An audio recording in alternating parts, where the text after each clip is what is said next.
प्यारे बच्चों, आज मैं Anil Kumar Soni, assistant director OBC and minority welfare, government of MP, आप लोगों के बीच मध्य प्रदेश पीएससी एमपीपीएससी के जो हमारे इंटरव्यूज़ होते हैं उसमें किस प्रकार से हमें अपनी तैयारी करनी होगी, चयन किन लोगों का हो पाता है, हमारी क्या स्ट्रेटेजी होनी चाहिए, किस प्रकार से प्रश्न हमसे साक्षात्कार में पूछे जाते हैं और हमारा जवाब देने का मोड क्या होता है, हम कुछ चर्चाएं इस विषय पर करेंगे। तो सबसे पहले हम जब साक्षात्कार की बात करते हैं, इंटरव्यू की बात करते हैं, तो साफ लिखा हुआ है साक्षात्कार। साक्षात्कार मतलब आपसे रूबरू होना, ठीक है ना। एक बात मान के चलना कि वो आपके ज्ञान की परीक्षा ले चुके हैं और जब आपने ज्ञान की परीक्षा दे दी है तो इसका मतलब है तब आप मेंस क्वालिफाई करके यहाँ आए हैं। अब वो आपको जानना चाहते हैं, वो ये जानना चाहते हैं कि एक प्रशासनिक अधिकारी के रूप में आप कितने सफल सिद्ध हो सकते हैं, है ना। ये मान के चलें वो आपका कोट उतार कर आपको एक तरफ बिठा देंगे, आपको अपने रूप में ले आएंगे। जो बोर्ड होता है हमारा, वो बोर्ड न केवल आपसे आपके एकेडमिक्स के बारे में पूछता है बल्कि वो आपको जानना चाहता है।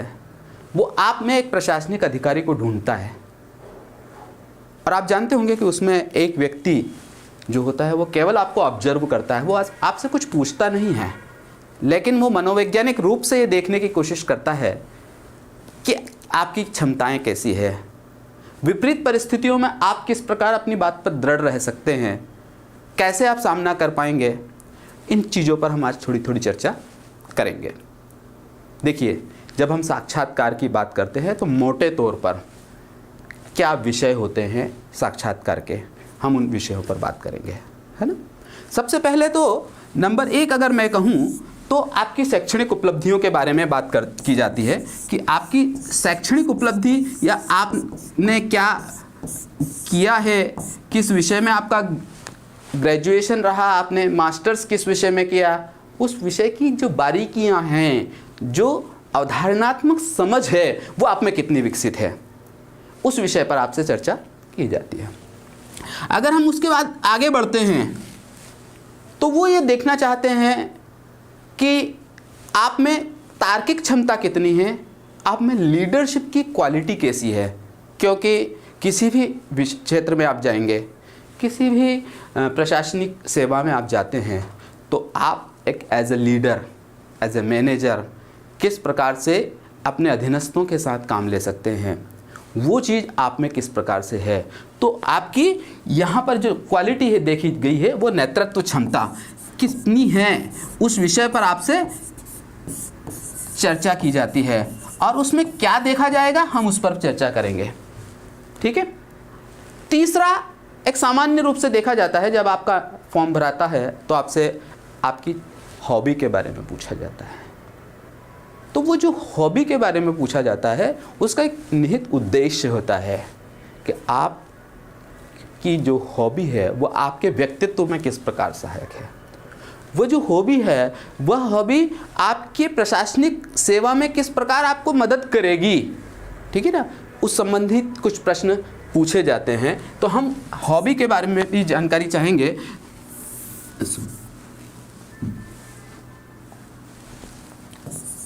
हॉबी, ठीक है ना। हॉबी के बारे में जब बातें की जाएगी तो आपसे पूछा जाएगा कि आपकी क्या हॉबी है, उसका प्रशासन में क्या योगदान हो सकता है।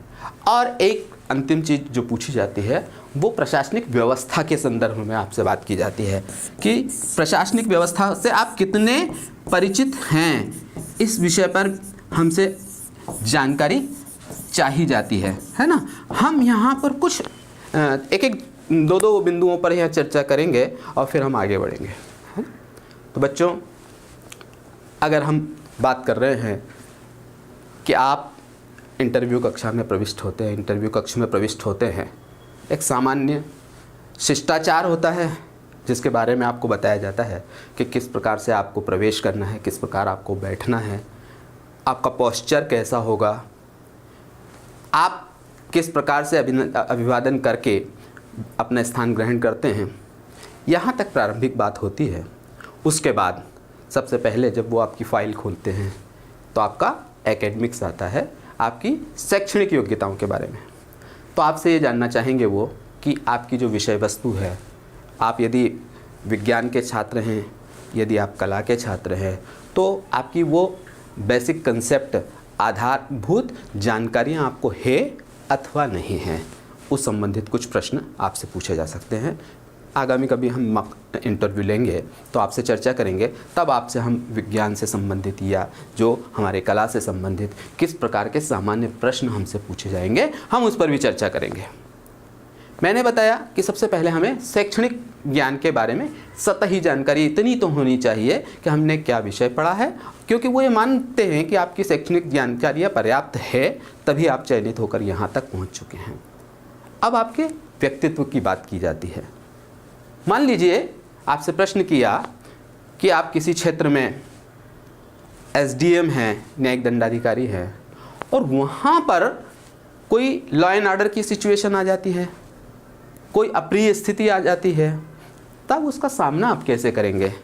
वो ये देखना चाहते हैं कि आप में वो प्रशासनिक दक्षता और प्रशासनिक क्षमता कितनी है कि उस विपरीत परिस्थिति का सामना करेंगे।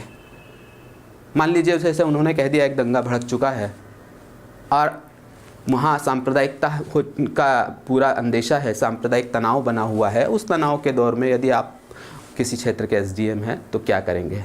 यदि आपने कह दिया कि साहब मैं वहाँ पहुँचूंगा और लोगों को समझाऊंगा, तो यहाँ आपके जीवन के साथ भी रिस्क होगी, है ना। तो हमें क्या करना होगा? वहाँ पुलिस प्रशासन की मदद लेनी होगी। वहाँ किस प्रकार सुरक्षा रखते हुए हम लोगों से बात करेंगे, वो महत्वपूर्ण होगी। ठीक है। यदि आप में से कई बार ऐसा होता है कि आपको बहुत हराश किया जाता है, नकारात्मक प्रश्न पूछे जाते हैं, आपको लगता है कि यहाँ मेरी नहीं सुनी जा रही है, मुझसे बार बार नेगेटिव क्वेश्चन क्यों पूछे जा रहे हैं। वो आपको धैर्य की परीक्षा करना चाहते हैं। वो ये जानना चाहेंगे कि यदि आप प्रशासन में आते हैं, आप एक जनसेवक के सामने होते हैं, भीड़ के सामने होते हैं, लोगों से आप करते हैं, बात करते हैं, इंटरेक्शन करते हैं, तो किस प्रकार से नकारात्मक बातें भी आती है, तो आप अपने धैर्य को किस प्रकार बनाए रखते हैं। कहीं ऐसा तो नहीं कि आप उत्तेजित हो जाते हैं, कहीं ऐसा तो नहीं आप उनके दबाव में आ जाते हैं। एक सुलझा हुआ प्रशासनिक अधिकारी केवल और केवल अपने नियमों के तहत काम करता है ना। वो कभी दबाव में नहीं आएगा, वो नियमों के तहत काम करेगा। हमें यही ध्यान रखना है कि हम किस प्रकार से वहाँ पर अपने संतुलन बनाए रखते हुए जवाब दें, क्योंकि आप वहाँ एक प्रशासनिक अधिकारी के रूप में बैठे हैं, ये मान के चलें आप। ठीक है। मैंने आपसे हॉबी के बारे में चर्चा की।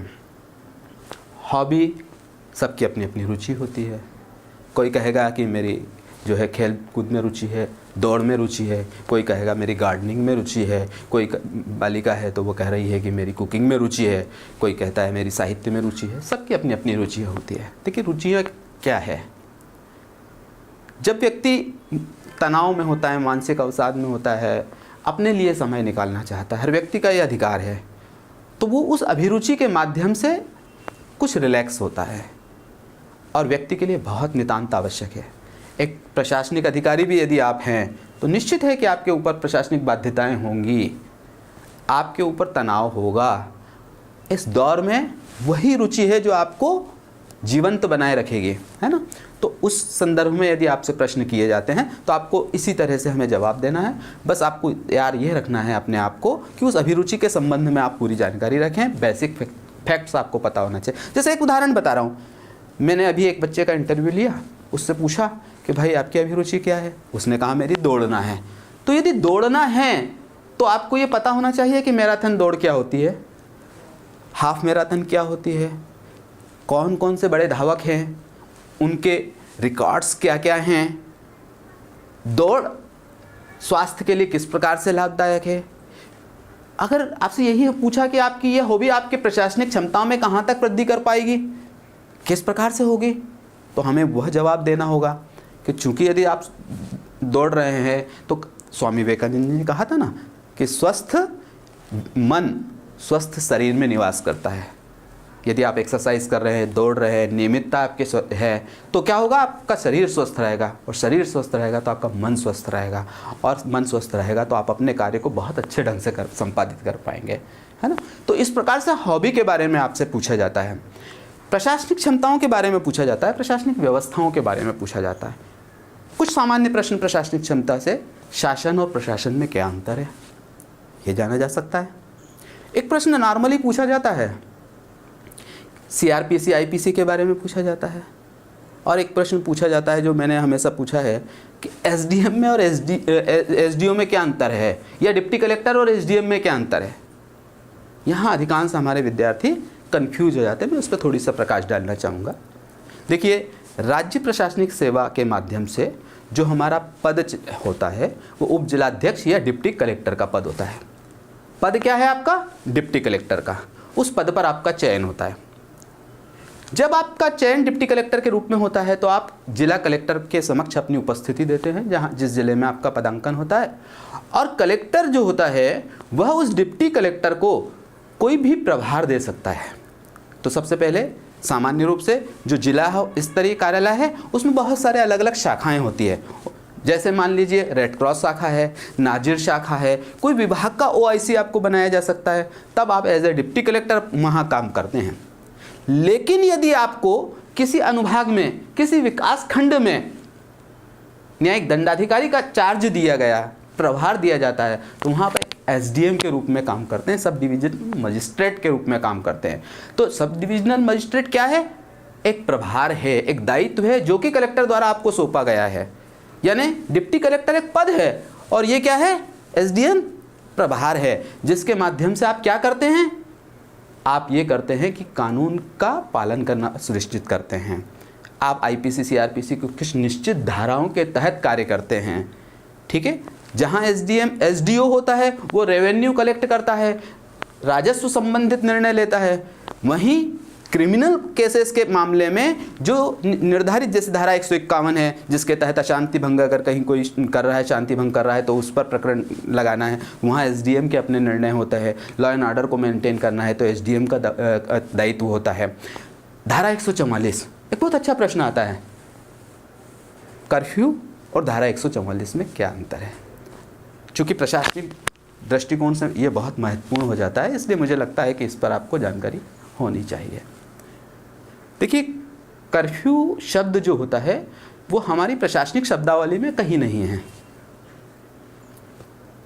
कर्फ्यू देखा जाए तो ये परंपरा से आया है, या हम ये कह सकते हैं कि मीडिया के माध्यम से खास करके। क्या होता है? धारा 144 सीआरपीसी की धारा 44। तो 144 जो धारा होती है वो एक निषेधाज्ञा है। क्या है? निषेधाज्ञा। निषेधाज्ञा का मतलब हो गया कि आपको किसी काम को करने के लिए रोका जा रहा है ना। देखा होगा आपने कि जब लॉ एंड ऑर्डर की बस स्थिति बनी तो धारा 144 आरोपित कर दी जाती है एसडीएम के माध्यम से कि 4 या 4 से अधिक लोग एक जगह एकत्रित नहीं होंगे। क्यों? ताकि वहां पर कानून व्यवस्था बनी रहे, अशांति ना हो। आपने देखा होगा बहुत सारी समय में कि मान लीजिए त्योहारों का समय आता है, आपने कहा संक्रांति का दौर है, तो संक्रांति में पतंग उड़ा रहे लोग, तो धारा 144 लगाकर पतंग में चाइनीज मांझे का प्रयोग प्रतिबंधित कर दिया। इसका मतलब क्या हुआ? धारा 144 से आपको क्या किया गया है? प्रतिबंधित किया गया है, किसी एक काम को करने से रोका जाना है। वही धारा 144 का जो एक्सट्रीम रूप होता है, जब ये कहा जाता है कि बिल्कुल कानून व्यवस्था अपने चरम सीमा पर है, वहाँ पर अगर व्यक्ति बाहर निकल रहा है और ऐसी स्थिति में हो सकता है कि गोली मारने के भी आदेश हो, तो वो स्थिति कर्फ्यू की कहलाती है। तो कर्फ्यू क्या है? धारा 144 का बिल्कुल क्रिटिकल फॉर्म है, अंतिम रूप है, अलग से उसका कहीं उल्लेख नहीं किया गया है। तो ये छोटी छोटी बातें थी जो मैंने आपके साथ शेयर की। तो आपको जब इंटरव्यू की तैयारी आप करेंगे तो आपको ये ध्यान रखना है कि आप अपने आप को जानें। आपसे आपके परिवेश के बारे में बात की जाएगी, आपके बारे में बात की जाएगी, आपका भौगोलिक क्षेत्र कैसा है, आपका राजनीतिक क्षेत्र कैसा है, आपका सामाजिक क्षेत्र कैसा है, आप क्या हैं, आप कितना समाज को जानते हैं, इन जिस पद के लिए आपका चयन किया जा रहा है उस पद तक पहुंचते हैं यदि आप हैं और उसके लिए आपका चयन किया जाता है, तो क्या आपके साथ आप उस पद के साथ न्याय करेंगे। बस ये चीज़ें अगर हमने समझ ली तो निश्चित रूप से आपका चयन होगा। मेरी आप सभी को बहुत बहुत हार्दिक शुभकामना है, मंगल कामना है कि आप शीघ्र ही प्रशासनिक पद पर चयनित हो। धन्यवाद। जय हिंद, जय भारत।